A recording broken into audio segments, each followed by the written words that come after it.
Hi, I'm Danielle Edwards with REMAX, and this is video number 6. Let's get that home under contract. So finally, we've reached the best part when we get that home under contract. What we're going to do is receive and review all the offers.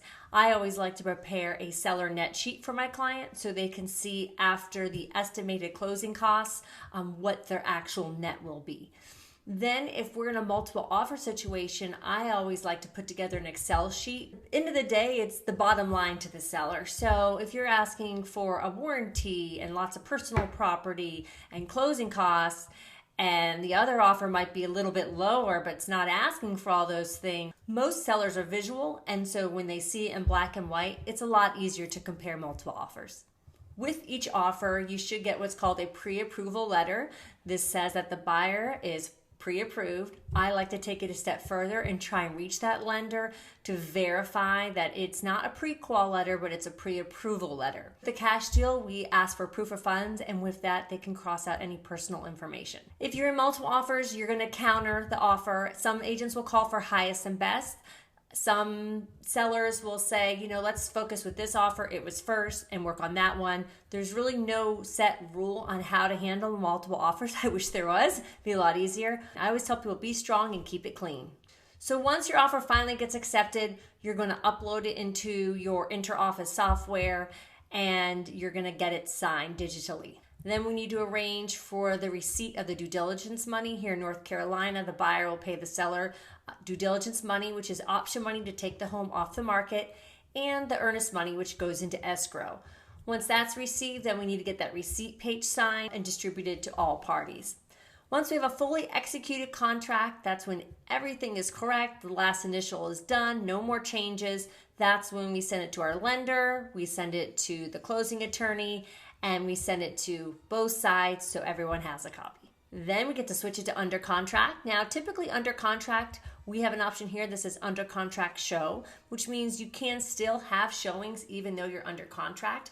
However, most buyers and buyers agents don't want to go see a home that is under contract, but if it's a very special home and you're in a hot market, there will be buyers who put in backup offers, and sometimes that could be a win for the seller because if they know they have a solid buyer right behind buyer number one, and if buyer number one starts being really nitpicky with repairs, they can use that as leverage because they know they have somebody right there to take that buyer's place. Then as a listing agent, we want to make sure we have a great line of communication with the other side, the buyer's agent. So I want to send them any information I have on the well, the septic, the survey. Of course, they're welcome to get their own, but anything we can do just to problem solve up front and be honest up front is going to make the process much smoother.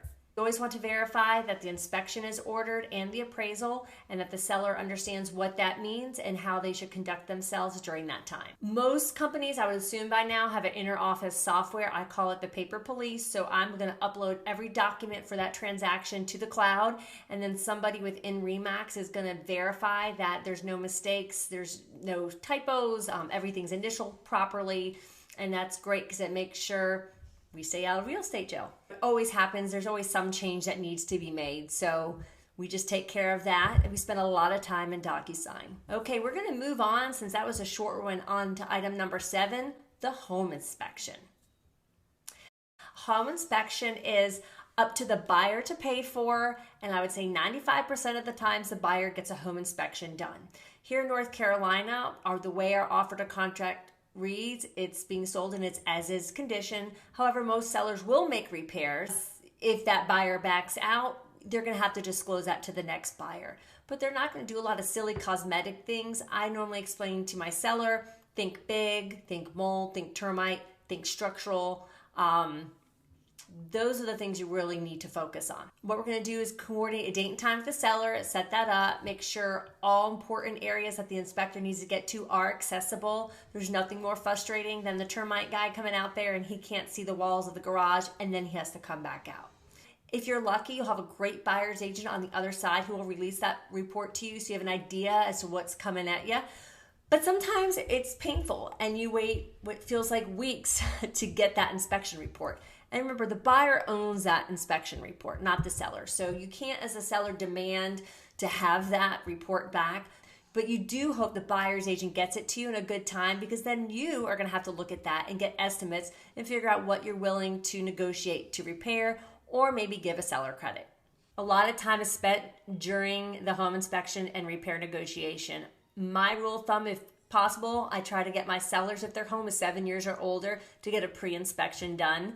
What this does is it eliminates a lot of surprises and enables you to fix certain things up front that might be really major, and then you can market it as new crawl space seal or HVAC recently serviced or whatever it might be. But I have some great success stories where my sellers were so grateful they did that up front, because think about it, if you're already under contract and you find out you have a major issue, you can't change that price, versus you could have fixed that $5,000 issue that is a big issue and then market it as that issue has been fixed. So just something to think about. A lot of homeowners are very in tune with their home and some aren't. So if you live on a crawl space, you need to get under there 1 to 2 times a year and look for standing water, look for mold, termites. Those are the things that make buyers really scared and want to walk away. So what we're going to talk about next, which would be item number 8, is the appraisal. So click right here for that.